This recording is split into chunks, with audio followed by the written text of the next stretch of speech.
Okay. Okay. A very good morning to all of you.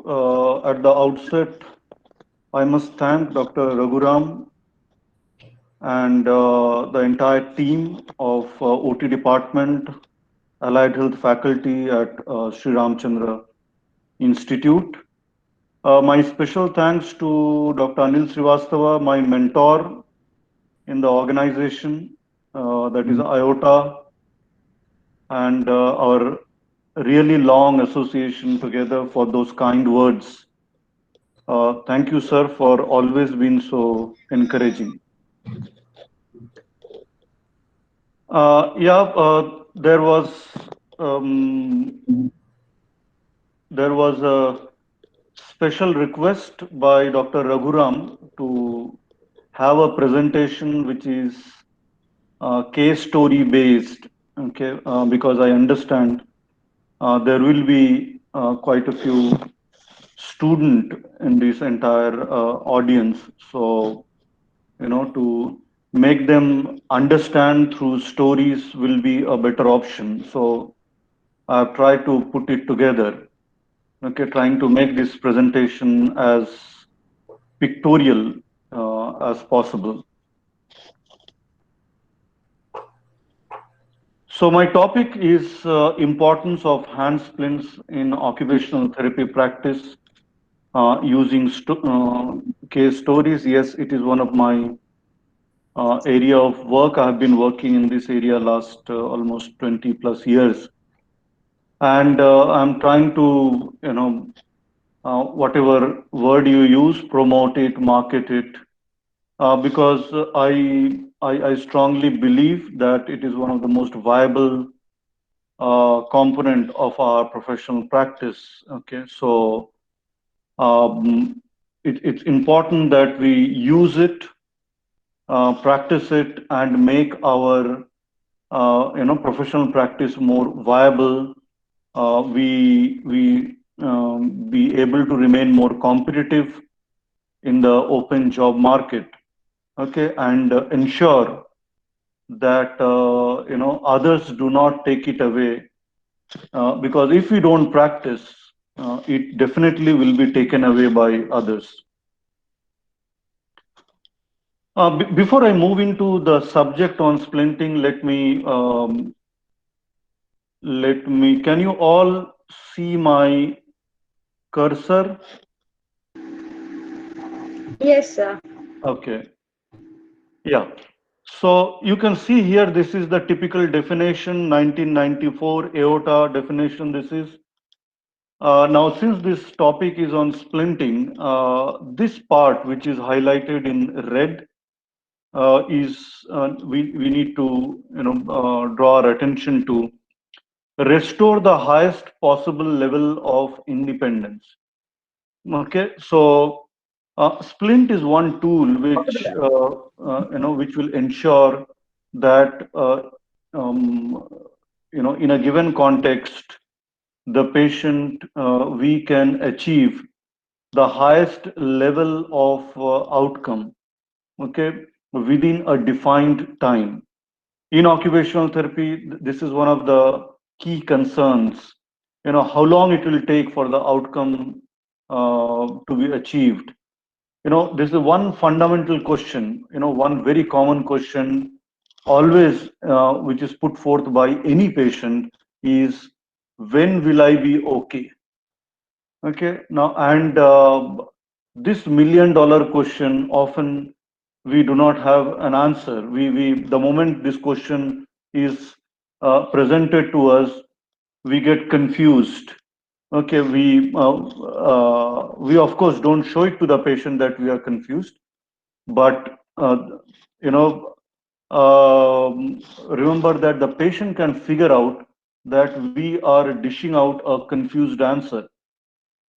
Patients in an age of internet, okay, where everything is happening in real time, a patient and the family member also is looking forward to an answer, okay, which is in real time.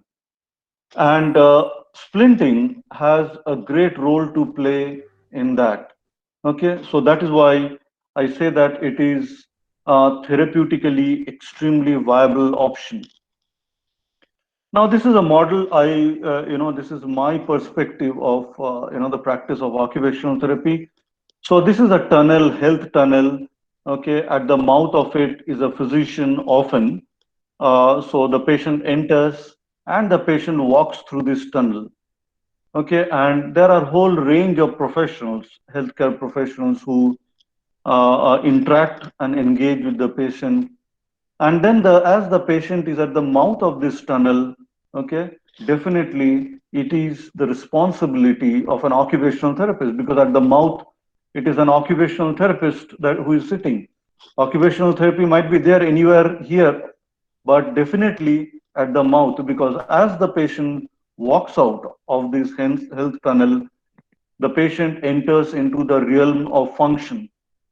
Okay, the society is going to identify him based on the person's level of productivity in doing things. The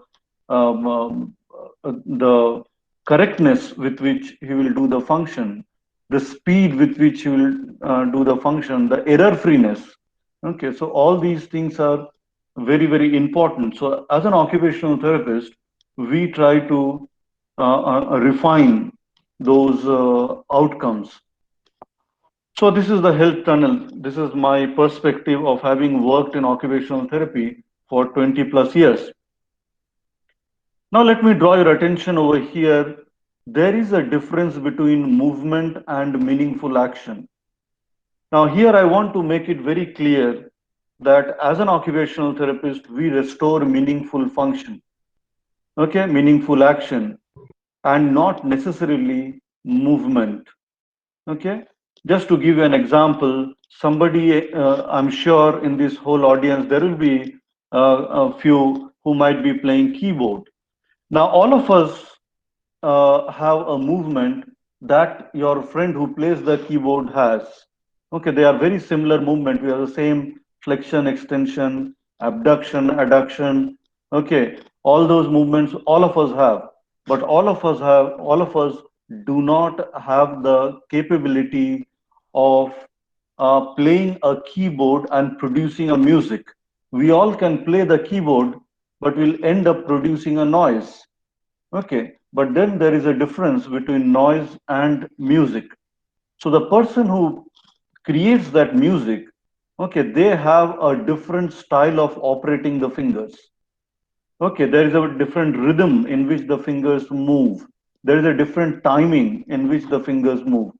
So that is the difference between movement and meaningful action. And Splint has a great role to play in that, from translating movement into meaningful action. Same way is for sense and perception. Now, this another slide I would want to dedicate for occupational therapy from the context of splinting. So if you see here, there is a word written. Anybody, what is this word written? Yes, one of you can unmute yourself and just speak out. What is the word written where I'm moving my cursor? OT. OT, yes. Okay. So, and here if you see the cursor where it is moving, we can't figure out what it is. Yes, based on our, you know, assumption or guess, we know that this is the lower part of O. Okay. But then it is comprises, okay, it is no more a rounded structure. It is comprising of small, small boxes, okay, of different shades. So this is called as pixelations. Okay, this is called as pixelations. So let us see what I'm trying to explain. Okay, so as we are zooming in, the word O is getting pixelated. Okay, so it is getting pixelated.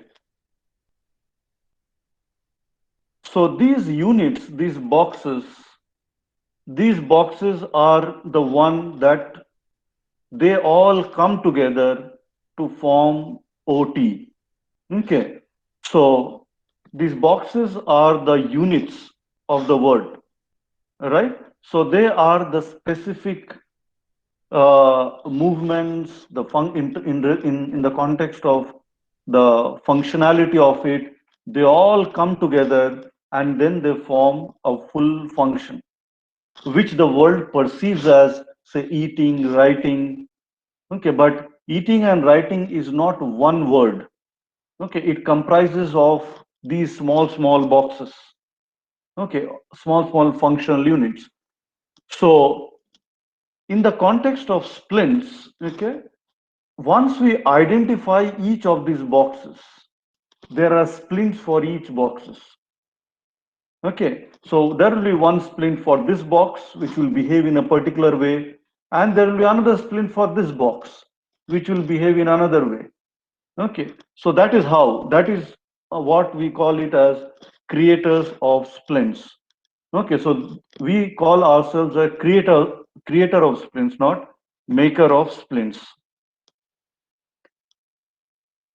So now hand splints. So we are talking about hand. It is pretty general. We all know it. It is just trying to re-emphasize what do you mean by hand, because it is quite important that we understand, a hand with all responsibility, okay, with all dedication. That is when only we'll be able to, position ourselves as a creator of splints and not necessarily maker. The hand is certainly the body part which holds the most symbolic meaning. Okay, so the hand is just not one organ. It has a lot of symbolism associated with it. It is at once the mind's extension, at the same time spoken words reinforcement. Okay, so it has a direct connection with the mind. Many believe that it is from hand's ability and use as a tool or support of a tool that mankind rose above animal nature. So the hand gives an identity, okay, to the entire human race. Okay, so that is the importance of it. As the worker's hand is completely different from the literate's hand, socially, the appearance of the hand can differentiate people between classes. Okay, so it has a social symbolism as well. The hand can bring comfort, it can bring security, it can bring tenderness, okay, as well as shame, violence, and authority. Okay, it can be the eyes of the blind and the ears of the deaf. The hand is a complete instrument in our social, psychological, affective, that is the emotional and physical life.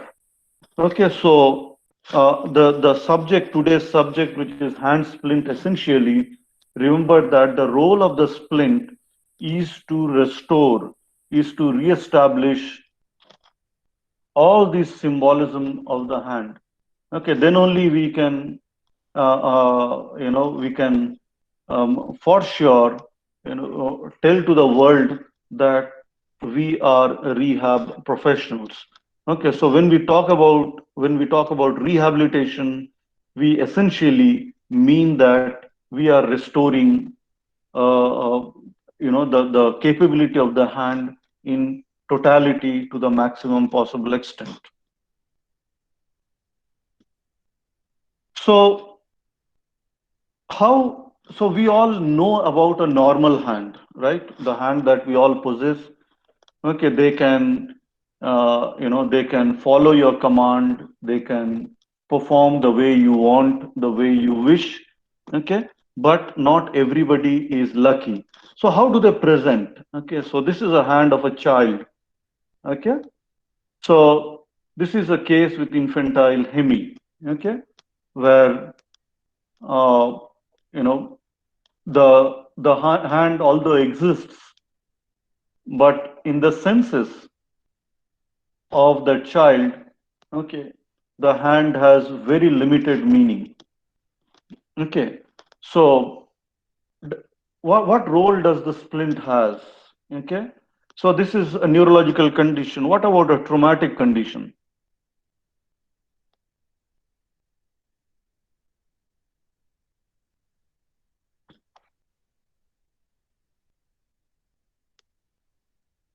Can you all see the video clearly? Is the video clear? Yes, sir, it is clear. Okay, fine. No, sir. Cannot see your screen. You cannot see the screen, Yes, sir. but is it for everybody? You're not able to see the screen? Yes, sir. Screen is not visible. Yes, sir. No, sir, it is clear. No, Maybe those sir. who are not able to see, can you go out and join in? It is clear, Again? sir.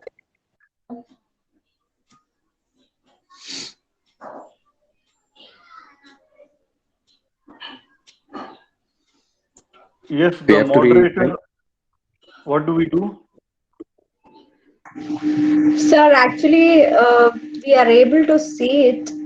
Maybe those people are not having good network connection. Mhm. So any suggestions for them, because there are many videos in this presentation. Uh, we are also live streaming it in YouTube, sir. I will post that YouTube Okay, link in the chat box. fine, fine.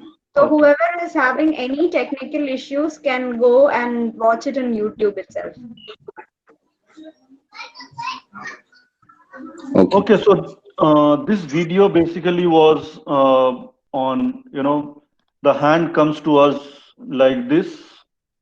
Since my area of work is on traumatic hand, okay, I do work with neurological hand as well, but the main thrust is on traumatic hand. So the hand comes to us like this, and gradually the movements have been restored in an incremental way.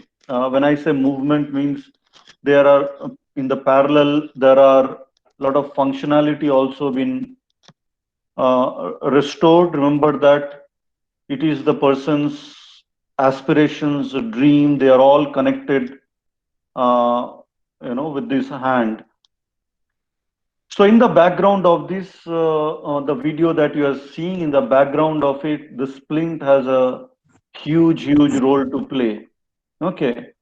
So this entire transformation of a hand, from a hand which is frozen, which is like a log of wood, to a hand becoming soft, supple, and once again is able to follow your command. Um, so this entire transformation, splint has a huge role to play. Okay, so this is a definition to start with. It is always good to understand technically what it means. So that is the definition. So splint is an externally applied device. Yes, it is externally applied. There are very few splints which are even internally applied. It used to modify the structural and functional characteristics of the neuro and the muscular and the skeletal systems by applying forces to the body. Okay, so it modifies the structure and function. So that is essentially the uh, one of the definitions based on the ISO. Okay, that is an ISO definition, and this is the definition given in Fesson Phillips, which is supposed to be one of the most authentic textbooks on splinting. So they have defined it as external device used to support healing tissue, a device that can correct and prevent deformity, a device that can assist motion, and a device that can aid in attachment for self-help devices. So it has enormous range of a role that it plays. But we as creator, we need to be able to identify these roles. We need to be able to picturize these roles, okay, and incorporate in the design. Okay, so this is another way of putting it across. So these are the various roles, protection, positioning, prevention, correction, functional. Okay, so the first three has a little bit of overlapping role. Correction is very different, and functional is also very different. We'll not go into the discussions of these things because these discussions are quite exhaustive. So just to, at this moment, trying to sensitize you that a splint plays these roles: protection, positioning, prevention, correction, and functional in nature. So making a splint is no big deal. Okay, making a splint is no big deal. We just join few pieces of plastic, few pieces of metal. So, and that is no big deal. But making a change in the mind and body with a splint is a real challenge and is a big deal. Okay, so how do you target the thinking of a person? How do you target the emotion of a person? How do you target the aspiration of a person? That is the key. Okay, it is just not a material. Remember that it is just not a material for it is just a material for the whole world, but definitely it is not a piece of material for the creator and for the person that is a recipient. Okay, so that is what this statement, this is one of my perspectives. Okay, making a splint is no big deal, but making this change is a big deal. You have these pictures on which my cursor is moving. Excuse me, So sir. Actually, some people are still having difficulty in viewing the slides. okay, Uh, what do you suggest now? can you present it again, the same slide? How do I do that? You can stop presenting and present it again, sir. The same way you started. Okay.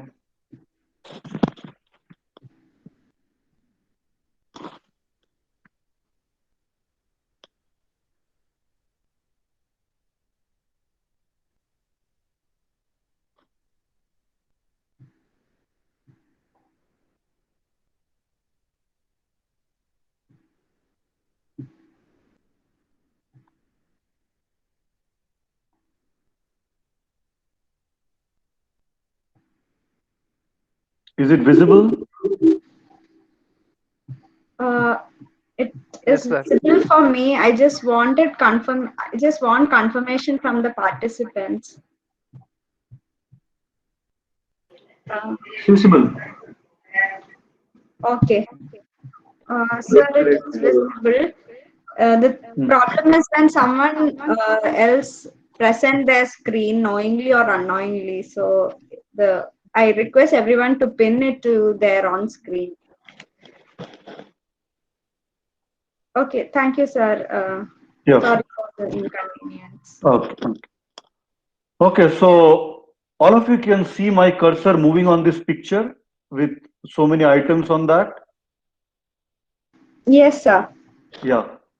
From the audience, can I know how many items are there? Let me see whether you're awake or sleeping.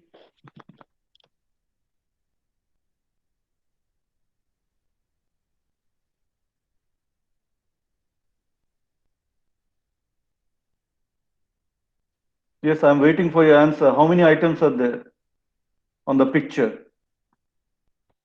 21, sir. Sorry? Yes, 21, sir. okay, yes, you're almost there. Okay, so we have around 21, 22 items.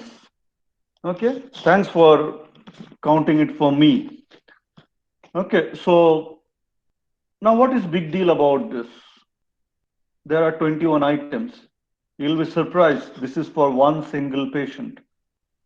Okay, these 21, 22 items is for one single patient, that to a doctor. Okay, she is an anatomist. Okay, and this incident had happened few years back in Vishakhapatnam railway station. Okay, when she was, trying to board a moving train, she slipped and fell between the platform and the running train, where both her hands were damaged. So when she came to the occupational therapy department, we made it very clear that who we are and what we do and how we can be relevant to her. And when she understood that, she told us three things. She told, I am an anatomist. I want to teach. So I have to write on the blackboard. I want to open my car door and I want to dissect. Okay, she's an anatomist, so she's a teacher and she does dissection, cadaveric dissection. So she presented to us these three things. Okay, and we worked with her for almost 1.5 years.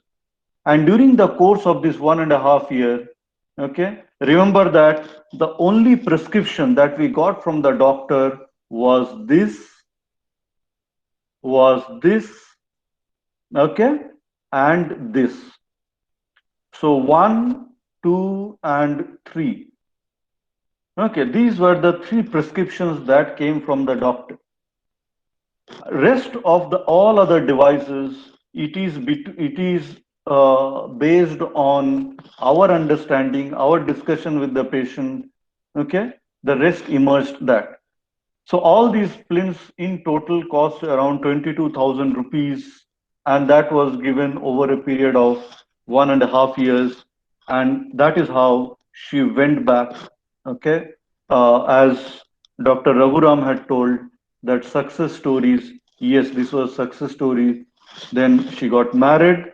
Okay, and it was quite nice of her that the first card she came and she presented it. She told that, sir, this is the hand that you had worked so hard for 1.5 year. With this same hand, I am presenting to you this marriage card. Okay, so that was so nice of her, and that definitely is a success story when this person went back to her work. Yes, of course, her style of working, it had changed. There were certain adaptations in that. Okay, it was different, but that is immaterial as long as a person goes back to the original work. Now, yes, there are a lot of controversies that do exist in as far as the neurological splinting is concerned. So as I have mentioned here, the scientific world is divided whether it works or it doesn't work. But as long as it is not proved that it is harmful and a viable alternative is available, we would want to believe that it works and will continue to render this as an option. Okay, so this is specific to splinting in neurological condition. Will not go into the nitty-gritty of those arguments, but I'm just presenting my side of it. Okay, I do extensively work with neurological conditions. Okay, and so if you see in this picture, all those participants who are working with cerebral palsy children.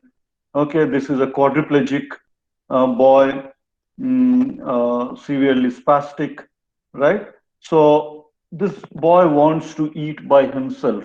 Okay, now if you see the distance between the mouth and the hand will be maybe around 6 inches, but from my personal experience, and I'm sure from your personal experience as well, all those who are working in this field with cerebral palsy will realize that to travel these 6 inches of distance, it can be a Herculean effort.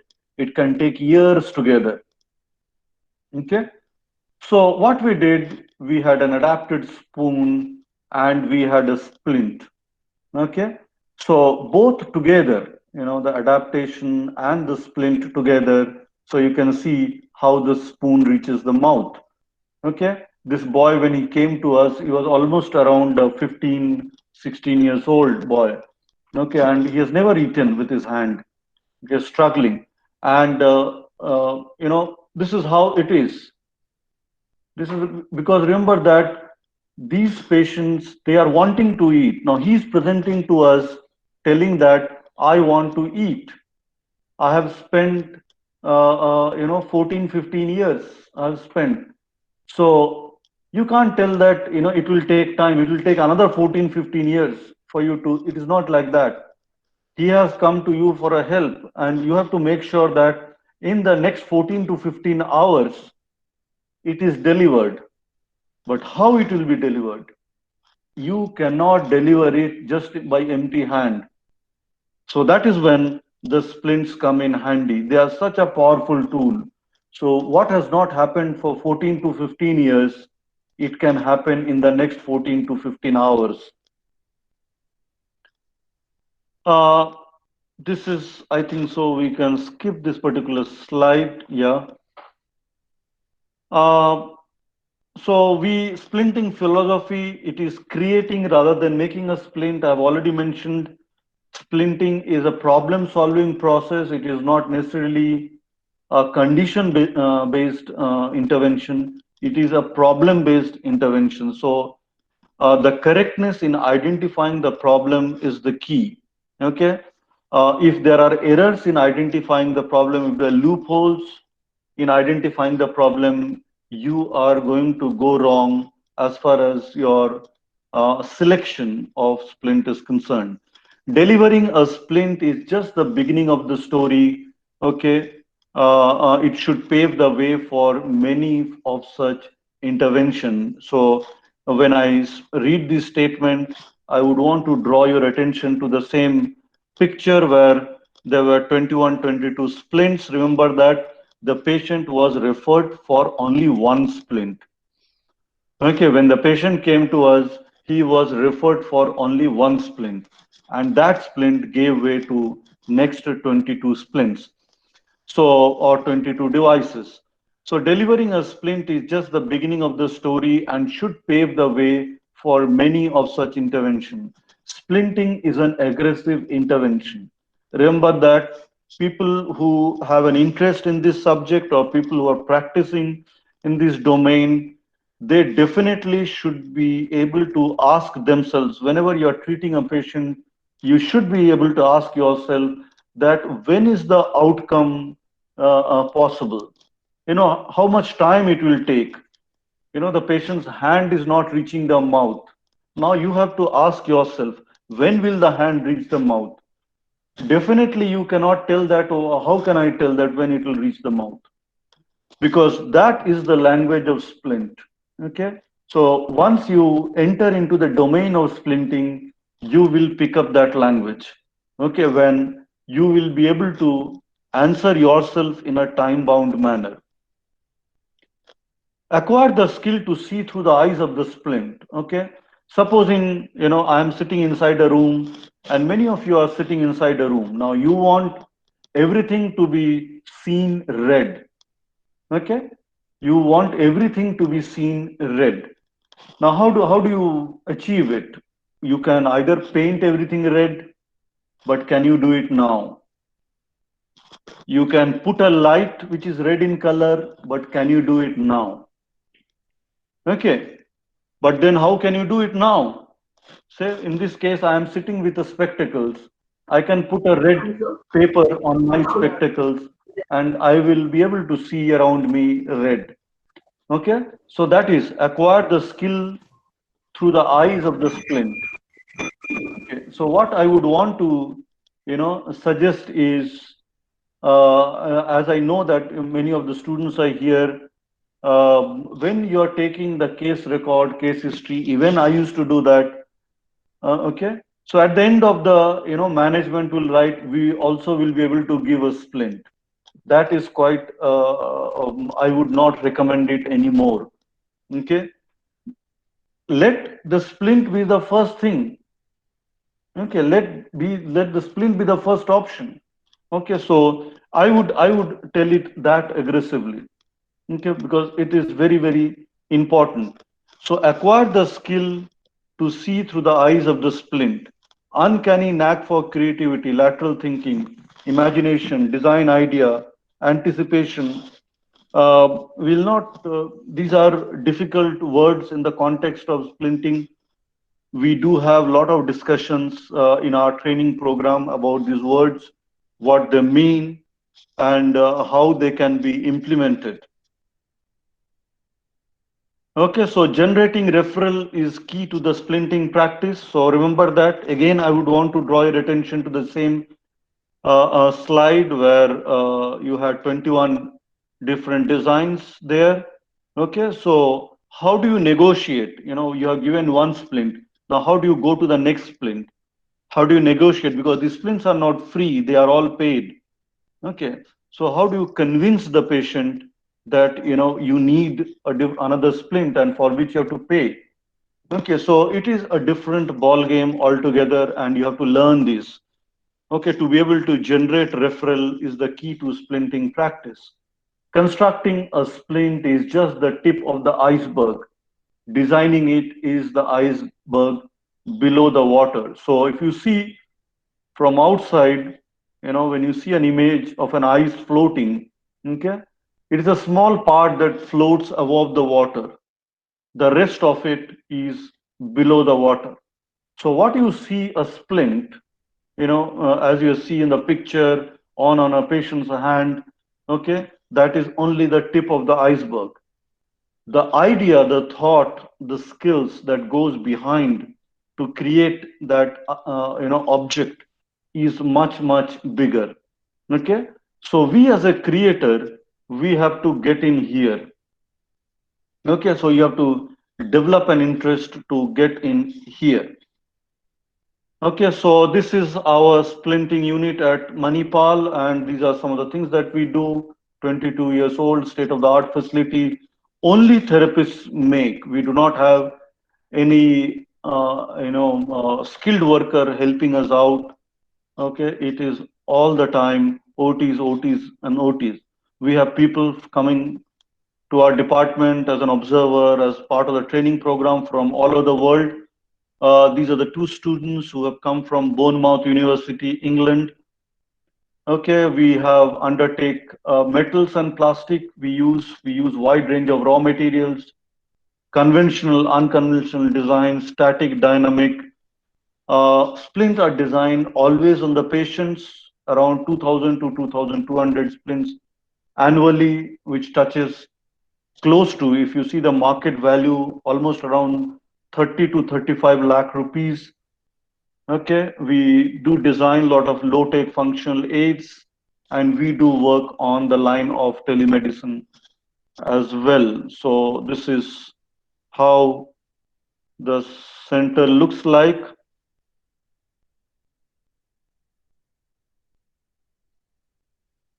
Okay, so it's a little cluttered and messy, but you don't worry. It is one of the nerve centers of our department. Okay, always bustling with activities. Crowd, of course, Corona has changed many things.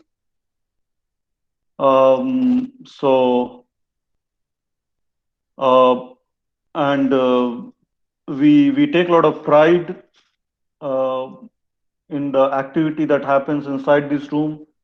People from all over the world, they come and spend time in this particular room.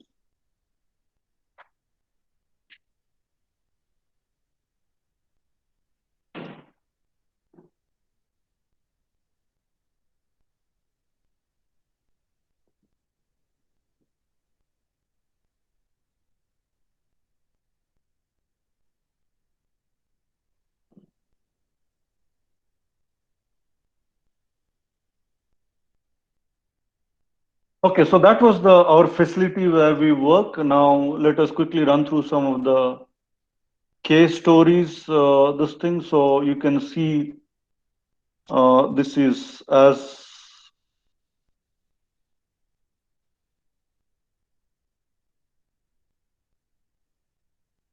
so he's a professional snake catcher, and He has caught almost around 1,000+ snakes. This part of the country is famous for king cobras. Okay, it is cited by UNESCO and National Geographic for the density of king cobras. Okay, and the good thing over here, the native people of this place, they never kill snakes. So you have these snake catchers, they are all conservationists. They will catch snakes and put it into the forest, and people pay them for that. So he is one such person, and one unfortunate day, he was bitten by a cobra, and doctor told you will never be able to go back. So he came and told, you can see there is a splint here on his hand. It was specially designed to address his specific needs. Okay, so the doctor told him that he has to give up that job. Okay, so the doctor told him that he has to give up the job, and he said that there is no way that he will give up that job. Okay, so there has to be a midway. Okay, and we as an occupational therapist, through Splint, we try to provide that option to the person. So we had to go through a lot of video footage of how he uses his two hand, okay, in executing this task. Remember that it is an extremely risky job.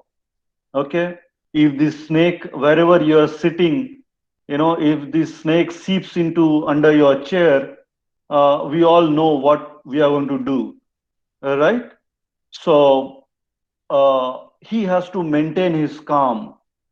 Okay, he has to maintain his calm and his calmness of movement of his hand, the reaction time, the speed with which it will react. So all these factors are extremely important, and they all are being taken into account. Okay, because it cannot happen that because of my wrong intervention, the patient gets bitten once again. Okay, it will become a very difficult thing for me as a professional. Okay, especially when the doctor has told no. Okay, so it is this splint. So you can imagine the power of these devices.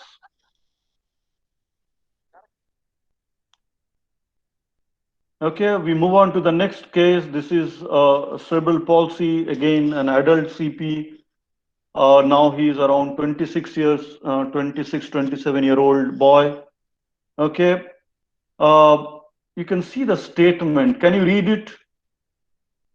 Can you read this statement? One of you just read it out. I had to wait for 24 long years. Okay, so I had to wait for 24 long years for a splint. Okay, so this is his hand. Okay, and okay, this is his hand. This patient is from Mumbai. Okay, and uh, he came to us when he was around 22-year-old, right? And the entire family relocated from Bombay to Manipal. Bombay is a mega city. Manipal is a small village. Okay, and he had been to all professionals in Mumbai, right? But then there was a problem. Now here comes the catch of splinting in neurological condition. Okay, and that is when he makes this statement, I had to wait for 24 long years to get a splint. So he had a dream. He wanted to do BCA. BCA is Bachelor's in Computer Application, right? But when he met us, he had a dream of doing BCA, but he did not know how to type. He's a severely spastic quadriplegic, right? And then he got his splint. We made his splint, And I'm happy to share that he just 2 months back, I think so around 2 months back, he completed his BCA. Okay, so that is another kind of a success story. So this is his hand. Okay, and he is now aggressively on the social media. Okay, and he shares his experiences through Facebook.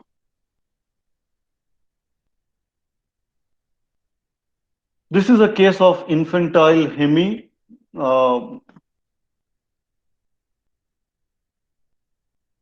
Okay, so I'm sure cerebral palsy. There are several groupings in cerebral palsy, and hemiplegia is one of them.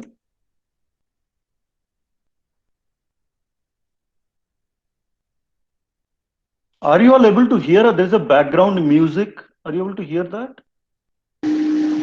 We are not able to hear the music, sir.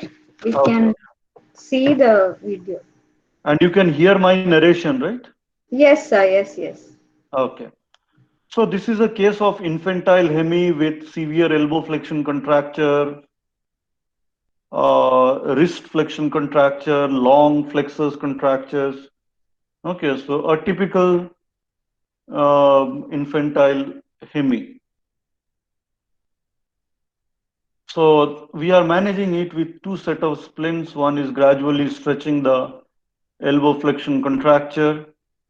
Okay, this is one set of splints, and this is trying to flex, trying to stretch the long flexors. Okay, so they are all done in a phased manner. Whenever we are dealing with spastic condition, one thing you need to understand, the very definition of spasticity is hyper excited stretch reflex. Okay, so the splint design, the crux of the design is we never hyper stretch the muscles. Okay, so all these angulations, okay, all the positions, okay, at all time we ensure that none of them are hyper stretched. It is the stretching is done in a very gradual manner to ensure that the tissues get sufficient time to accommodate. So there is never hyperexcited stretch reflex. Thumb in palm is another common problem in children with cerebral palsy. Okay, and in you have in stroke cases as well. Okay, thumb in palm can be in a lot of orthopedic birth defects as well. So thumb in palm is a common presentation in several conditions. Okay, so you can see here how grossly they are. Okay, so you can see how the thumb has come out. Okay, so this is actually the thumb. Okay, you know how the thumb opens up.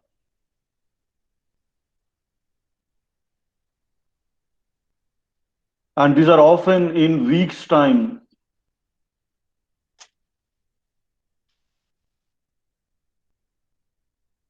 Okay, so this is another patient with partially amputated hand, a traumatic condition. You can see with my postgraduates on the field trip.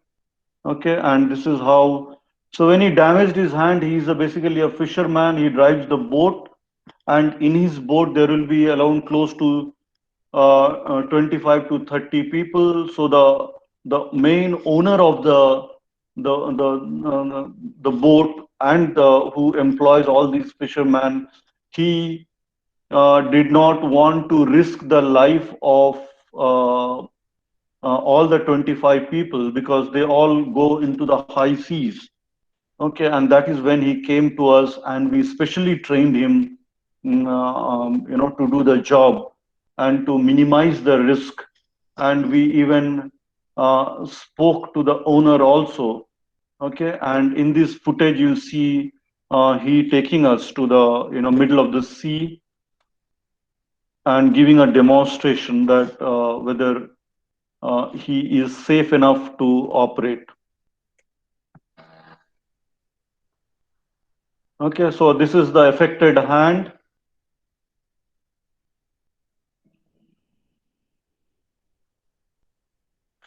So we had given him a series of splints. So this is one part of his job that he does. Okay, this is the one part of the job that he does, which was the most important job.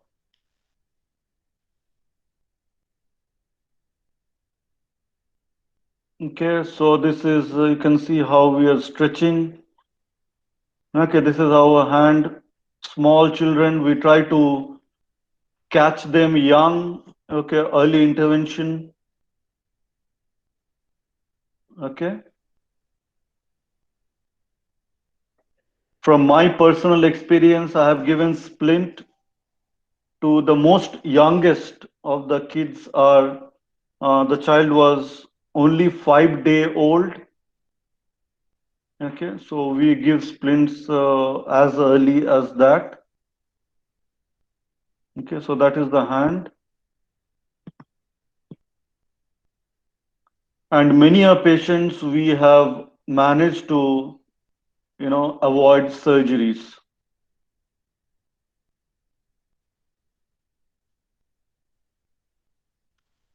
Okay, this is another stroke patient, a monoplegic. Okay, so the task given to him was, can he stabilize the cap of the bottle on top of the bottle? Okay. So you can see the control over here.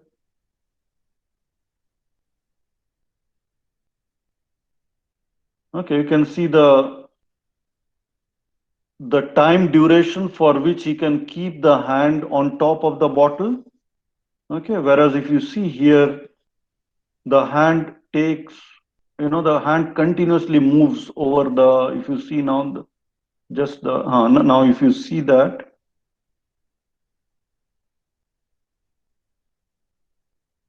okay.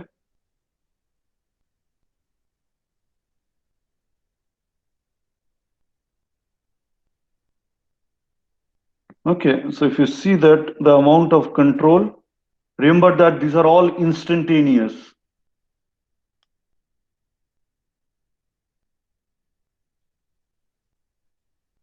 Okay, you can see the amount of time he can keep it on top of the bottle.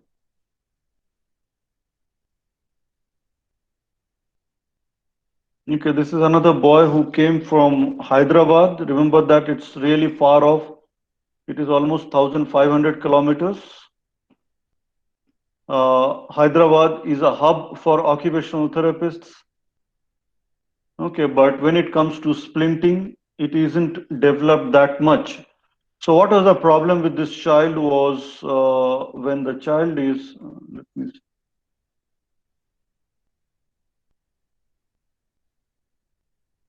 Okay, no, this is not the video. Okay, this is the how the child presents. Okay, every time the child makes an attempt to use the sound side, this is the typical posturing that the child will have. Okay, it will go into flexion, external rotation of the shoulder. Okay.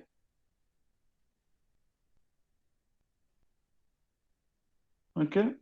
So what we do, we use this. This is a simple, a elbow gutter splint. But you need to understand how you use it. It is not the device that is important. It is the point at which it is delivered, and then how it is used. So these are all splints for therapy. It is not that the child will continuously use this. This splint is part of the therapy. Okay, and then you see what happens.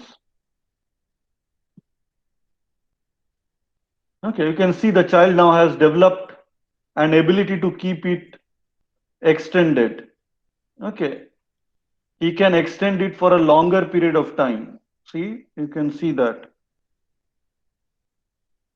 See, it's extended, extended, extended. Now he is slowly flexing it, but then he can attempt to extend. Okay, but here if you see, this is before. There is no way that the child will make an attempt to extend it. Once it starts going into flexion, the child does not have the capability of stopping it. Okay, remember that these are all happening literally immediately.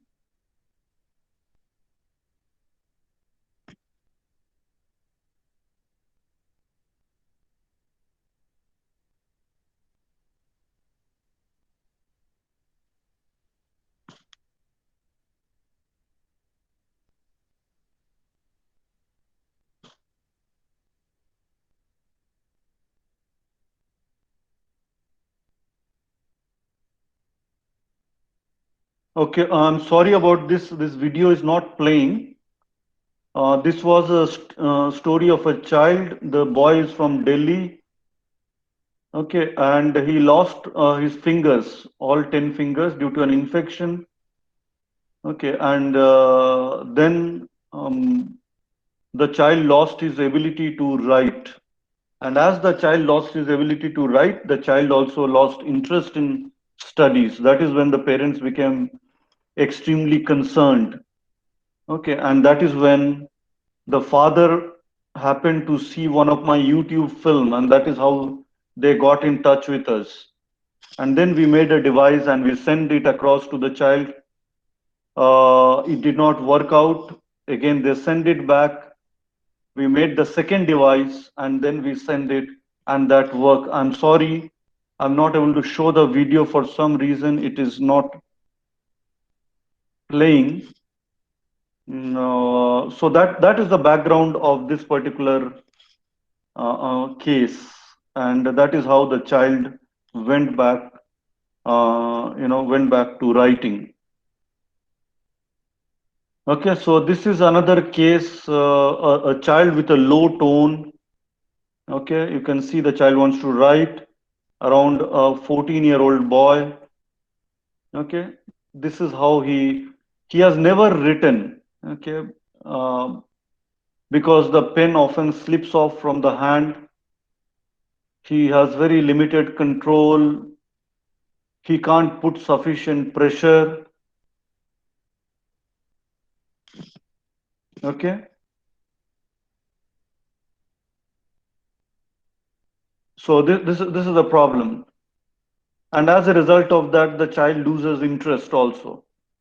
So when the function is not met successfully, it is very obvious that the person will lose interest.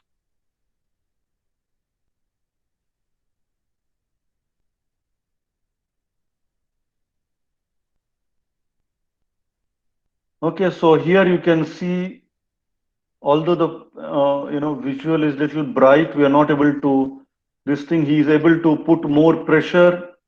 His lines are long. He can exercise better control of the pen. Okay, put sufficient pressure. So that is how we develop his skills of writing. This is again another case of infantile hemi. Okay, and this girl has never used the affected this thing. So this is how she drinks. Okay, with the normal hand. She's around 15-year-old. Her left side is affected, but she desperately wants to drink with the left hand. Okay, she has undergone multiple surgeries. So her request was, why does she want to drink water with the left hand? Okay, can anybody tell when do you drink water with the left hand? When you hear a, When we're eating with the right hand. yes, exactly. Okay, so when we are eating with the right hand, we will not prefer to drink or pick up a glass with that hand because our hand is smeared with, rice, sambar, or whatever these things. Okay, so this girl, many of us have this habit of drinking water while eating. Okay, drinking water gives us a sense of completeness of eating. Many of us have this habit.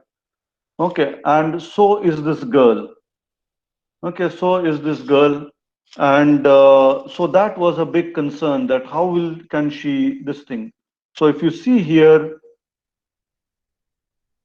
so this is how she does, which is pretty non-functional. Okay, this she does for trial purposes. Okay, and now this is how you know. So as the glass reaches the mouth, it is completely tilted. So it is almost non-functional. Okay, and now this is this thing. Remember that this is how the glass reaches the mouth. Okay, it is quite an achievement because it is for the first time in her life, okay, that she was lifting. In fact, the mother and the daughter both were crying after this. So the visual that you see, this girl had to wait for it for almost 15 long years. Okay, so that is the impact of this intervention. So this is a man with a brachial plexus injury. Okay, and he is a driver by profession. So the surgeon who operated told that there is no way that you can drive. It is his right hand. It is right side involved. Okay, and then this person told that, sir, the doctor told not to ride. Okay, the car that you are seeing, that is his car. Okay, so he's the driver. He's a professional driver. So he came and told, so the doctor told not to ride, but it cannot happen like that. I have to ride. That is my only hope in life. Okay. So I knew that if I tell no, there is no way that we can stop him. He's going to ride. Okay. And a few days later, he came to the department for therapy, and he very softly told in my ear that, sir, please don't get angry. I want to share something with you. Okay. He said that, sir, today I drove my vehicle. He stays around 36 kilometers from the hospital. Okay. So today I drove my vehicle and I came to the hospital. I was quite shocked and surprised. And I knew that time that there is no way that we can stop him. Okay. So what I thought was how to make his life and the other people's life on road safe. Because when he's riding, there is every chance that he might commit mistake. So then we sat, we had a long discussion, and he told one thing that, sir, I can ride with my left hand, but there is one time when I have to change the gear, my left hand moves off the wheel and is on the gear. It is that time that I want my right hand to be on the steering wheel. Okay, can you do something so that my hand remains on the steering wheel? So this is how the problem is presented to us. Okay, so you can see here. Okay,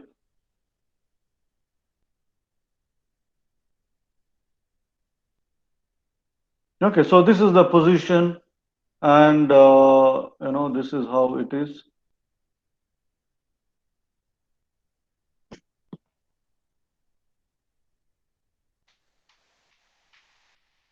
Okay, this is how he's riding.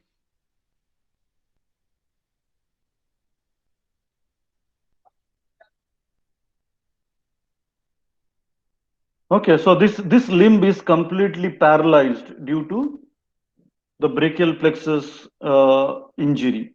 Okay, this is a completely paralyzed limb. Okay, so this device is made to ensure that the limb stays, especially when he is changing the gear.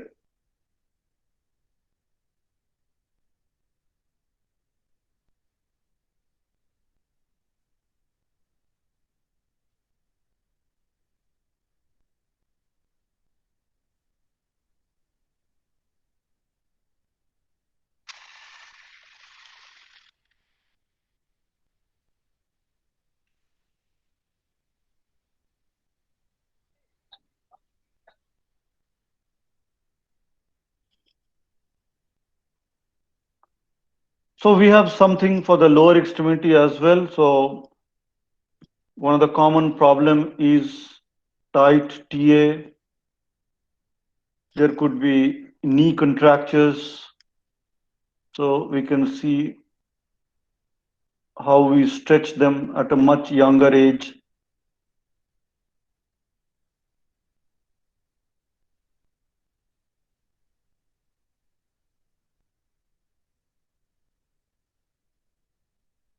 Okay, we're trying to stretch the TA at the ankle and at the knee joint. So that is for a small child. This is for an adult.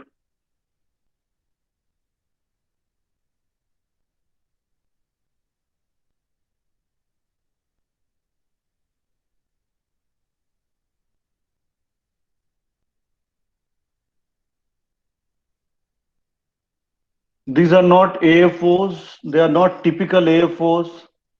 They are TA stretching splints. Patient is not expected to walk on this. Okay, these are corrective.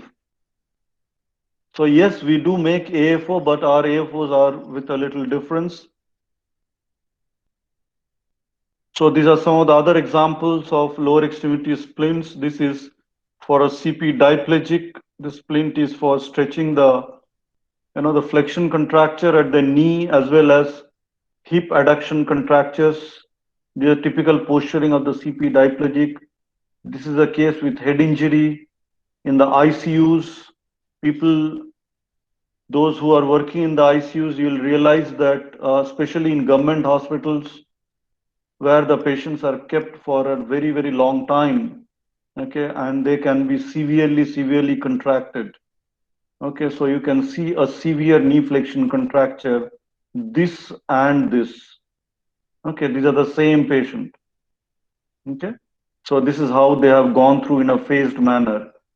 First this, second this, third this. This is how we have stretched these knee joint from here to here.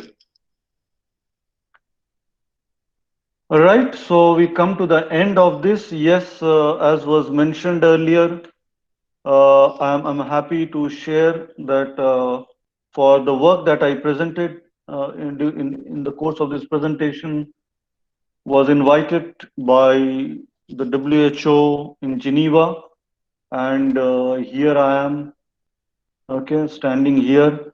We have representatives from around 180 countries, okay, and this is the same building where all pandemic related directives are being released globally. Okay, this is the same hall. The hall is in the behind, and we are all standing here. So that was a great moment for me personally, okay, to have represented India over there for these works. Okay, so thank you. With that, I come to the end of my presentation. Okay, so thank you all.